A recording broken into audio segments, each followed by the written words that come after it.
Maths के अंदर बच्चों की सबसे बड़ी प्रॉब्लम क्या है कि क्वेश्चंस नहीं बन रहे, सॉल्विंग करते हैं तो कुछ समझ में नहीं आता, मैथ्स ही नहीं बनती इन जनरल। सर एक बच्चा है जीरो पर बैठा हुआ है, हाँ। उसको 100 नंबर पर लेके जाना है। इस वीडियो के एंड तक वो जो कुछ भी यहाँ हम बताएंगे तुम वो कर लोगे, 100 नंबर पर बैठे होगे। मुझे बताइए सर कि आपके अकॉर्डिंग मैथ्स में 11th का बैकलॉग होता क्यों है, और खासकर सॉल्विंग का बैकलॉग क्यों होता है? जो पढ़ाया जाता है वो टेस्ट में नहीं आता, वो शीट में नहीं आता। ठीक है। शीट करने के बाद जो शीट में हो जाता है वो टेस्ट में नहीं आता, टेस्ट में नहीं आता। जो टेस्ट में होता है वो मेंस में नहीं आता। ठीक है। तो बच्चा सोचता है फिर करना क्या है भाई मेरे को। तो एक्चुअल में क्या है ना, उसको मेरे को लगता है कि no plan is the best plan. No plan is the best plan. ठीक है। बहुत होगी रणनीतियां 100 दिन की, बहुत होगी रणनीतियां 150 दिन की। आप इस बार सिर्फ पढ़ाई की रणनीति बनाओ कि मैं पढ़ूंगा। ठीक है। तो मैथ्स के अंदर बच्चों की सबसे बड़ी प्रॉब्लम क्या है कि क्वेश्चंस नहीं बन रहे, सॉल्विंग करते हैं तो कुछ समझ में नहीं आता, मैथ्स ही नहीं बनती इन जनरल। अब इसके बारे में, इस प्रॉब्लम को सॉल्व करने को लेके अगर मुझे किसी व्यक्ति से डिस्कशन करना है तो स्वयं एवरेज स्टूडेंट्स के मसीहा जिनको बोलते हैं, जीवी सर से बेहतर डिस्कशन कहाँ हो सकता है?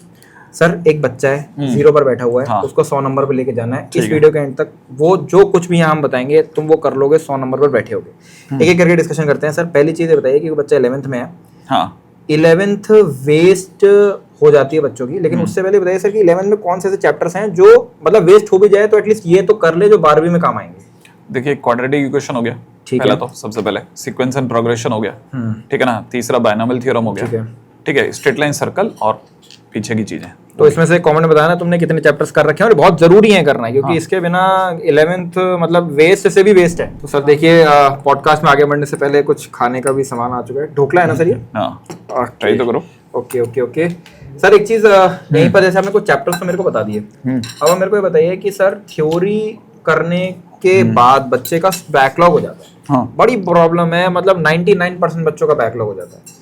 11th बैकलॉग इतना बड़ा इशू है, मतलब मैं एज अ यूट्यूबर अगर आपको बताऊं, ठीक है, कि बाकी सब चीजें छोड़िए, सबसे ज्यादा सर्च टर्म है 11th वेस्टेड, 11th बैकलॉग, और इसके ऊपर इतने वीडियोस हैं कुछ कहने के। मुझे बताइए सर कि आपके अकॉर्डिंग मैथ्स में 11th का बैकलॉग होता क्यों है, और खासकर सॉल्विंग का बैकलॉग क्यों होता है? देखिए मैथ्स का बैकलॉग होने का सबसे बड़ा कारण जो मुझे लगता है ना, वो ये कि 10th में हमारे दिमाग में एक हैबिट होती है, ठीक है, कि एक तो ये कि हमारा जैसे चैप्टर अगर पूरा हो जाता है ना, जैसे मैं ट्रिग्नोमेट्री की बात करता हूँ या क्वाड्रेटिक इक्वेशन की बात करते हैं, जो अपन 10th में पढ़े थे, हमारे सारे क्वेश्चन बने होते हैं। लेकिन आप जब अपन इसमें आते हैं ना, इस विधा में आते हैं, तो यहाँ सारे क्वेश्चन नहीं बन सकते। ठीक है। तो पहला तो आपके दिमाग में ये माइंडसेट क्लियर कर लो कि 10 भाई में से 10 क्वेश्चन तो नहीं होने वाले। ठीक है। आपको कुछ क्वेश्चंस को तो छोड़ के चलना पड़ेगा, और उसे प्लीज बैकलॉग ना माने। ठीक है, ठीक है ना। अच्छा, दूसरा कि जितनी भी आपको, अगर बाय द वे आपको आईटी करनी है, तो फिर ऐसे मतलब इरेटिक बिहेवियर जो है ना आपका, वो कम करना ठीक पड़ेगा। है। आपको रेगुलरली क्लास अटेंड करनी पड़ेगी। स्पेशली मैथ्स तो बिल्कुल आपको मैं बता देता हूँ, मैथ्स खड्डे खोद देगी नहीं तो आपके। ठीक है, आपको 100% रेगुलरिटी चाहिए। ठीक है। तो कुछ चीजें तो ऐसी होती हैं बेसिकली अपने को, तो मेरे को लगता है कि शायद अगर बाय द वे आप अपनी जनता से पूछोगे तो वो खुद भी कह देगी कि हाँ सर हमसे भी कहीं गड़बड़ हो गई। बताना, कमेंट में बताना सारी चीजें। ठीक है। अच्छा, इसके बाद में दूसरी उनके साथ सबसे बड़ी प्रॉब्लम क्या होती है ना, टीचर तो उनको समझ में भी आ गया, बट जब वो क्वेश्चन करने के लिए गए ना, तो वैसा क्वेश्चन मिला ही नहीं जो सर ने कराया था बोर्ड पे। ठीक है। अच्छा देखो, आप पूछ के देखना एक इंटरेस्टिंग सी चीज, जो पढ़ाया जाता है वो टेस्ट में नहीं आता, वो शीट में नहीं आता। ठीक है। शीट करने के बाद जो शीट में हो जाता है वो टेस्ट में नहीं आता, जो टेस्ट में होता है वो मेंस में नहीं आता। ठीक है। तो बच्चा सोचता है फिर करना क्या है भाई मेरे को। तो एक्चुअल में क्या है ना, उसको मेरे को लगता है उसको उसकी शीट में कुछ ना कुछ ऐसा मटेरियल होना चाहिए जो उससे हो जाए, उसके कॉन्फिडेंस से फिर वो, ठीक है ना। मैं एक छोटा सा एग्जांपल देता हूँ फटाफट से। ठीक है। अगर आपने एक बहुत ही खराब एग्जांपल दूंगा, बहुत नेगेटिव एग्जांपल। केदारनाथ में एक त्रासदी हुई थी, याद है आपको, कि ऊपर से झील फट गई थी और उसके बाद में वो पानी जो था ना वो नीचे बहा। तो एक्चुअल में पानी बहा, लेकिन वहां तो पत्थर थे, तो रुक जाना चाहिए था पानी को। ठीक है। फिर आखिरकार पानी इतना रोल कैसे हुआ? तो झील के फटने से थोड़ी ना हुआ, एक्चुअल में हुआ गया ना कि जब वो गिरा पानी, तो गिरने के बाद नीचे के जो पत्थर थे ना वो थोड़े गोल थे।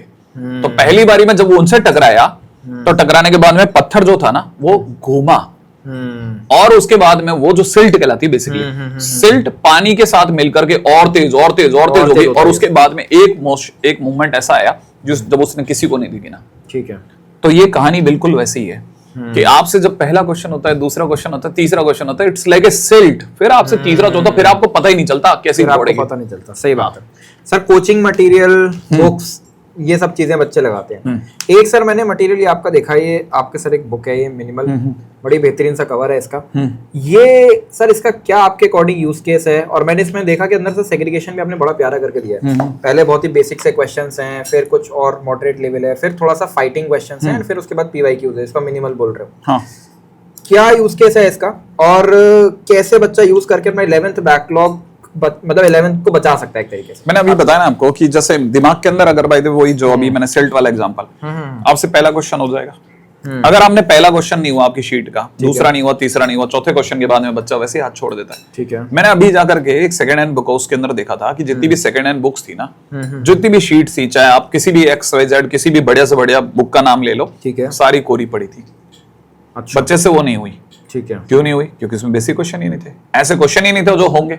एक बार हो गया, होते होते एक मोमेंट ऐसा आएगा ना जब आप उसको पता ही नहीं होगा कब वो मोमेंट आ जाएगा, उस मोमेंटम में वो दौड़ते दौड़ते बड़ा क्वेश्चन भी एडवांस का क्वेश्चन भी लपेट देगा। अच्छा, सही बात है। मैं इसमें भी जब मैंने ये क्वेश्चन बनाया ना, तो इसको कईयों को पता भी नहीं है मैंने इसमें कहाँ कौन सा क्वेश्चन डाला है। हो सकता है कि काली किताब का कोई क्वेश्चन डाल दिया, हो सकता है कि मैंने PYQ का कोई क्वेश्चन डाल दिया, हो सकता है मैंने JEE एडवांस का कोई क्वेश्चन डाल दिया। उन्हें नहीं पता, वो तो जब करके किसी दिन जब वो पीछे मुड़ के देखेंगे तो उन्हें पता चलेगा कि सारे करवा दिए ना। तो एंड सर एक चीज मैं देख रहा हूँ सर, इसमें नंबर ऑफ क्वेश्चंस भी बहुत ज्यादा नहीं है, बहुत अनरियलिस्टिक नहीं है। जैसे मैं देखता हूँ शीट्स के अंदर हैं 500 सवाल हैं, 600 सवाल है, वैसा नहीं है। बहुत रियलिस्टिक नंबर ऑफ क्वेश्चंस है जो बच्चा कर सकता है। और आई थिंक यार इसको यूज करना चाहिए बच्चे को। 11th वेस्ट जिसका हो रहा है सर, इसको यूज करते हुए सपोज इसको यूज कर रहा है बच्चा, तो इसके बाद इसमें प्रीवियस ईयर क्वेश्चन भी दिए हुए हैं मिनिमल के अंदर ना। प्रीवियस ईयर क्वेश्चन 11th में लगाने चाहिए, इसके नहीं लगाने चाहिए? देखो 11th के अंदर तो मेरे हिसाब से प्रीवियस क्वेश्चन बहुत ज्यादा नहीं लगाने चाहिए। नहीं लगाने चाहिए प्रीवियस ईयर? नहीं लगाने चाहिए। ये तो सर देखो नई चीज पता लग रही है भाई। एक्चुअल में क्या है, देखो अगर बाय द वे आपके PYQs होते हैं ना, PYQs क्या होते हैं ना, डेफिनेटली किसी भी साल के अंदर आपको पेपर के अंदर, खासतौर पे आपने सुना ही होगा ना, पिछले कई सालों से मेंस का पेपर मैथ्स में तो बहुत हार्ड आ रहा है। जब आपके सामने क्वेश्चन टीचर लोग कह रहे हैं कि हार्ड आ रहा है, तो बच्चे के लिए क्या है? वो बच्चे के लिए तो रॉक सॉलिड है। बिल्कुल सही बात है। तो ऐसे से माथे ही क्यों मारना? आपके ही खून निकलेगा, आपके ही जख्म होंगे, फिर बाद में आप ही परेशान होगे। इससे दूर रहने का, और खासतौर पर आप अपने टीचर से पूछ लो कि सर इनमें से कितने क्वेश्चन मैं कर सकता हूँ। तो जो टीचर रिकमेंड करें आप उतने सवाल लगाएं बेसिकली। मेरे हिसाब से तो उतना ही बेस्ट है। पर सर ये बुक का एक मैं चीज यहाँ पर और देख पा रहा हूँ कि आपने ग्रास्पिंग करके एक बीच में सेगमेंट डाला है। हाँ। मतलब स्टार्टिंग में तो बेसिक है पहले, फिर उसके बाद ग्रास्पिंग डाला गया है, फिर फाइटिंग डाला गया है, और फिर वो डाला गया है बेसिकली मेंस के जो मिनिमल जो है। सर ये तो बहुत बढ़िया सेग्रीगेशन है। मतलब ये आइडिया आपको कैसे आया और इसका क्या यूज केस है और कैसे बच्चे इसको अच्छे से यूज करते हैं? एक्चुअल में क्या है ना, देखो मैंने बेसिक डाला ना, तो मैंने इसलिए डाला ताकि बच्चे के अंदर वो एक्चुअल में क्या है, एक तो बिल्कुल आप छोड़ देते ना।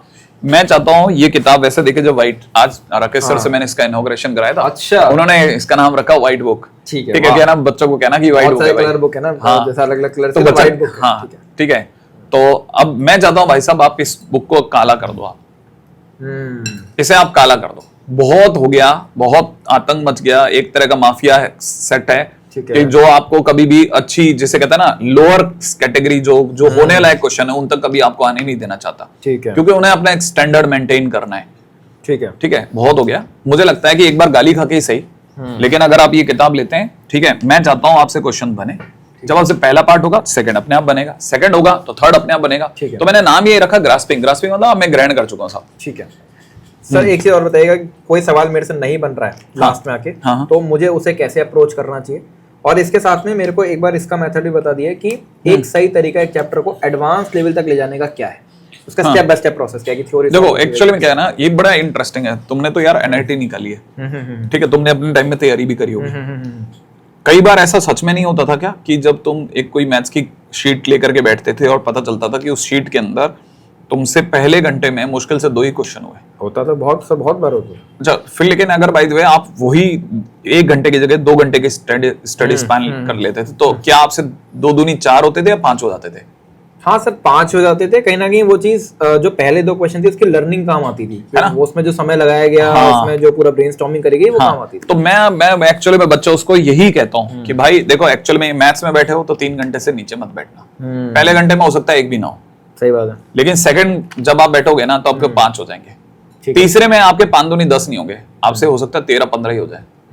ये एक एक्सपोनेंशियल ग्राफ है, बिल्कुल काफी देर तक एकदम चिपक के चलता है जीरो के। ठीक है, फिर कब खींचता है किसी को पता नहीं। तो भाई देखो, एक्चुअल में आप में से कोई भी बच्चा अगर 11th की तैयारी करना चाहता है ना, मैं आपको कहता हूँ बिल्कुल खुल के करिए, बिना डरे करिए ये। और मैं आपको फिर कह रहा हूँ जितना आप पढ़ोगे ना, जितना आप समय बिताओगे टेबल पे, है ना, एक सिर्फ इसमें फोकस मोड ऑन कर दो और उसके बाद में हाँ बैठ जाओ बस दबा करके। तो जो क्वेश्चंस नहीं बन रहे हैं उससे आप लर्निंग एक्सट्रैक्ट करो। हाँ। और कहीं ना कहीं उनके साथ ही अगर आप चलते जाओगे तो आप टफ क्वेश्चंस भी कर पाओगे। मैंने तो इस बार बच्चों का एक बहुत ही बढ़िया एक मंत्र दिया था। मैंने कहा था आप अपनी पढ़ाई सिर्फ 7 से 8 करो।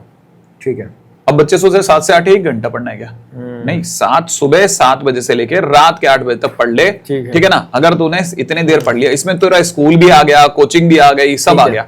अब तूने 7 o'clock से 8 PM तक अगर पढ़ाई कर ली, उसके बाद तू मस्त होकर के खेलने चला जा। ठीक है। कोई जाकर के पूछने वाला नहीं है कि तू रील देख रहा है, क्योंकि है ना ये 13 घंटे आप पढ़ो तो सही एक बार। सही बात है। आपको समझ में आएगा। उस 13 घंटे में लेकिन फिर रील नहीं देखी जाएगी। ठीक है। तो जाते जाते सर एक लास्ट क्वेश्चन है बस आपसे।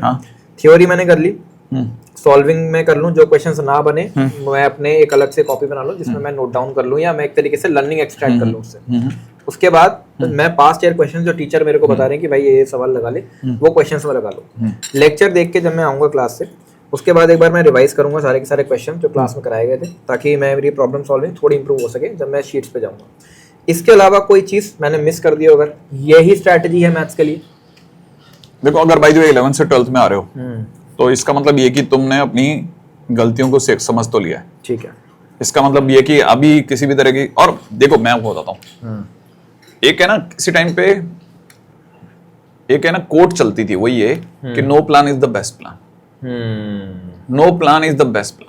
ठीक है। बहुत होगी रणनीतियां 100 दिन की, बहुत होगी रणनीतियां 150 दिन की। आप इस बार सिर्फ पढ़ाई की रणनीति बनाओ कि मैं पढ़ूंगा। ठीक है। तो बस आप जो है कहीं ना कहीं बुक्स के अंदर जाओ, घूम जाओ, सॉल्व करो, लर्निंग एक्सट्रैक्ट करो, प्योर माइंड से जाओ, जिसको बोलते हैं कि एकदम खाली दिमाग से जाओ चीजों को लेके। और बहुत ज्यादा नेगेटिव मत हुआ करो आप लोग कि मैंने इतनी देर कुछ देख लिया। कोई बात नहीं, देख लिया, अब इसको कम कर दे। ठीक है। अब इसे घटा ले, अब पढ़ाई पे दिमाग लगा ले, कोशिश कर कि जितना पॉजिटिव रह सकता रह ले। तो सर बहुत अच्छा लगा बात करके, बहुत सारे यहाँ से इंसाइट्स भी मिले होंगे स्टूडेंट्स को। कहीं ना कहीं ये book I think game changer हो सकती है उन बच्चों के लिए जो कि जिनसे मैथ्स नहीं बन रही है। तो चेकआउट करना, मैं लिंक वगैरह डिस्क्रिप्शन में डाल दूंगा, Amazon पे भी आप सर्च करोगे तो आई थिंक मिल जाएगी। मैं बता रहा हूं प्राइस पॉइंट भी आई थिंक अंडर 500 रखा है। अंडर 500 बहुत ही सर को बहुत ही सस्ता सा प्राइस। नहीं वैसे भी अगर बातें भाई तो भी देखा तो मैंने सच में मैंने आपको बोला ना, मैंने ये बुक जो लिखी है ना, ये रेंचो वालों के साथ में मिलकर लिखी है। अच्छा, ठीक है। तुम्हारी भी तो भाई हमारी कोवेलेंट भी अगर पता हो बच्चों को तो यस, ठीक है। हाँ, बहुत ही शानदार चली, मतलब उसने तो तहलका मचाया भाई साहब। अंडर 10 में जी 3 बुक्स तुम्हारी, अच्छा सपोर्ट रहा है बच्चों का, thank you so much for that. हाँ, तो बस अब ये समझ लो उसकी अगली कड़ी है। ये मैथ्स के अंदर अगली कड़ी है। इस बार ये भी बच्चों को कोवेलेंट मैथ्स घूम जाएगा भाई, कोवेलेंट मैथ्स। ठीक है sir, thank you so much for having us. And बाकी बहुत अच्छा डिस्कशन हुआ चीज़ों को लेके। प्लीज़ इन चीज़ों को यूज़ करना अपनी प्रिपरेशन में। इसको सुन के चले जाओगे, नहीं होंगे चीज़ें, यूज़ करोगे, बैठोगे चीज़ें लेकर, तभी चीज़ें बनेंगी। चलिए sir, thank you so much. This is all.